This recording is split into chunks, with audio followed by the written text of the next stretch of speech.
Come closer, my friends, and let the flickering lamplight dance upon the heavy velvet. For tonight we speak not of the grand conquests of empires, but of a king's private war against the very decree of existence, a battle waged in the deepest chambers of his despair. Imagine, if you will, the kingdom of Veritas, a jewel nestled within ancient mountains, its fields fertile, its people content, ruled by King Alaric. He was a monarch of clear vision and a steady hand, beloved by his subjects, and utterly devoted to his queen, Alara. Her laughter was the sunlight that pierced the heaviest clouds. Her wisdom, the quiet strength that grounded his vast ambition. Her love, a vibrant tapestry of shared dreams, was the very heart of Veritas. But fate, a cruel artist, often paints its masterpieces in shades of profound sorrow. A sudden, virulent plague, born on the whispers of a bleak winter wind, swept through the kingdom, sparing no one, not even the radiant Queen Alara. Her final breath, a fragile sigh that escaped her lips in the cold silence of their royal bedchamber, tore a chasm in Alaric's soul. He cradled her lifeless form, his face contorted not just with grief, but with a searing, defiant rage against the immutable decree of death itself. The bustling court, once alive with Alara's presence, now echoed with the king's solitary, heartbroken cries. The opulent tapestries seemed to weep. The marble floors felt colder beneath his feet. His initial sorrow transmuted into a chilling obsession. He refused to let her go, not truly. His grief became a dark, festering wound, poisoning his judgment, twisting his once noble purpose. He summoned Master Thorne, his royal alchemist, a man whose eyes, though clouded by years of arcane research, still held a flicker of dangerous knowledge. Thorne, always on the fringes of acceptable science, had long whispered of the prima materia, the elusive essence said to bridge the gap between life and death.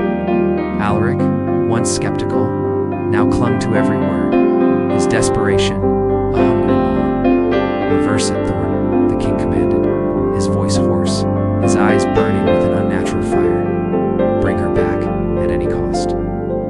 Thorne, a man whose own life had been marked by intellectual isolation and a thirst for recognition, saw in Alaric's agony not just a commission, but an opportunity to prove his most audacious theories. His psychological depth mirrored the king's own, a profound desire to transcend human limits, even if it meant venturing into forbidden realms.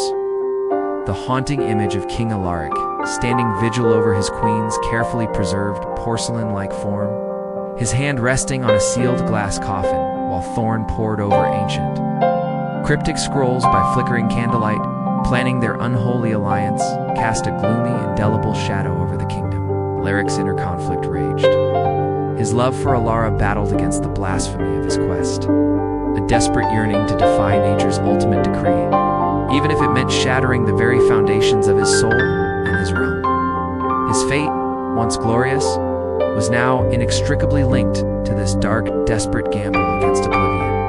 The royal chambers, once resonant with the queen's laughter, now transformed into a clandestine laboratory, filled with the acrid scent of strange chemicals, the low hum of experimental apparatus, and the king's increasingly feverish commands. Thorne, empowered by Alaric's unwavering patronage, delved into the most forbidden arts. Ancient tomes, whispered to contain the secrets of necromancy and vital essences, were smuggled into Veritas.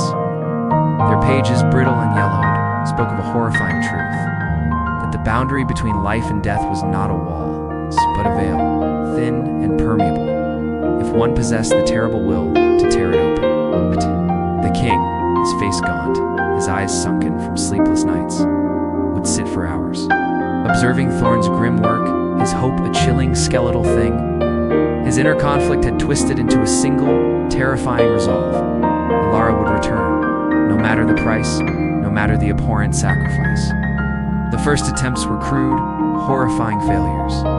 Small creatures snatched from the palace gardens, subjected to strange elixirs and resonant frequencies, only twisted into grotesque parodies of life before collapsing into dust. But the failures only fueled Alaric's obsession, solidifying his resolve. The true turning point came when Thorne proposed a more direct approach.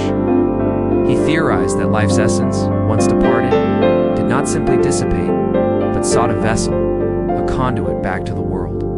And the purest, most vital conduit, he argued, was a fresh vessel, newly departed, brimming with an unspent life force. The whispers began in the kingdom, children vanishing from their beds, travelers disappearing on lonely roads, a cold fear gripping the hearts of the common folk. They spoke of the king's madness, of the queen's curse, but never dared to voice the true horror that festered in the heart of the palace. Among the court, only Sir Kellen, the king's loyal captain of the guard, a man whose unwavering devotion to Alaric was legendary, saw the horrifying truth on his broad shoulders, once straight with pride, now slipped under the crushing weight of complicity.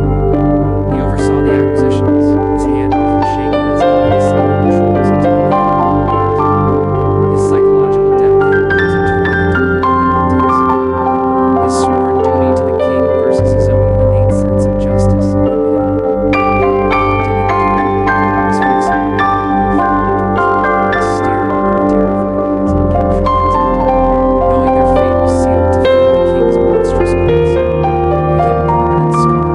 his soul. He saw the slow decay of his king, the transformation from a beloved warrior to a desperate fool.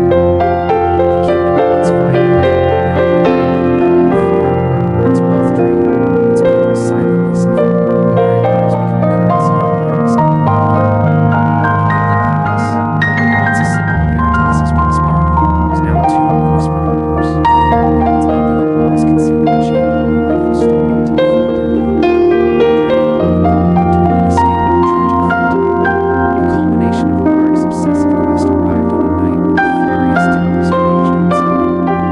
Nearing the turning point within the palace walls, Thorne, his eyes alight with a mad triumph, declared the final ritual ended. The young life had been brought to the chamber, its innocence a cruel contrast to the dark purpose it served. The air crackled with unseen energies, the room pulsed with an eerie, rhythmic hum as Thorne chanted ancient incantations, his hands manipulating arcane devices. King Alaric stood by Alaric's glass coffin, his face etched with the terrified music of desperation. He barely registered the memories of his whisper, his gaze fixed solely on the beloved face of his queen, waiting for the flicker of life, the return of her warmth. His inner conflict had long since dissolved. Only the singular, blinding desire for Alara remained. Then it happened. A tremor shook the chamber. The lights flickered violently, and a guttural, inhuman gasp filled the air. Not from Alara, not from the young vessel, but from a point between them, a horrifying nexus where two life forces clashed. A grotesque, formless shadow erupted from the new vessel, a swirling vortex of agony and fragmented consciousness. It surged towards Ilara's coffin, drawn by the king's desperate will, attempting to merge with her preserved form.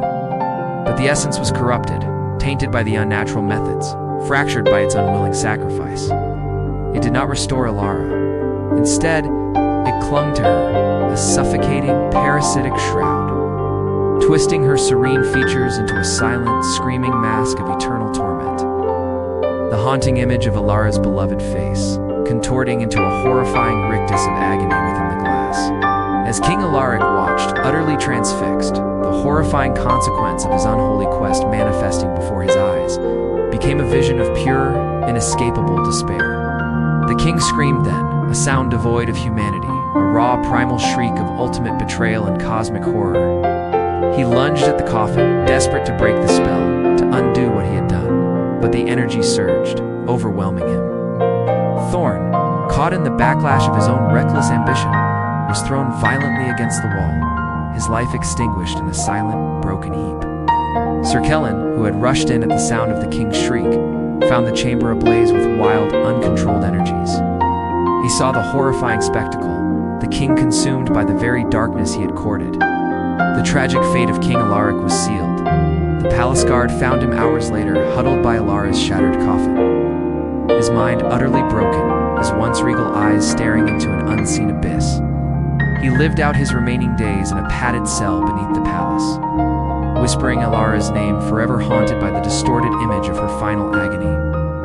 The kingdom of Veritas, its king mad, its resources depleted, its people terrified, slowly dissolved into chaos. The true story of Alaric's dark quest and the horrors committed within the palace walls was meticulously erased from official records, buried beneath layers of fabricated illness and political upheaval. The Chamber of Resurrection was sealed, its secrets condemned to oblivion, its very existence denied. Only whispers remained, carried by the wind through the desolate ruins of the palace, speaking of a king's love twisted into a monstrous obsession, a defiance of death that brought only endless torment. And so, my friends, the question lingers in the silent halls of history. How many other desperate quests, born of love and nurtured by hubris, lie buried beneath the comfortable narratives of our past? And what forgotten terrors might still stir, waiting to be reawakened by those who dare to defy the ultimate decree? Was a dark chapter, a vivid, gloomy painting of ambition's inescapable, tragic fate.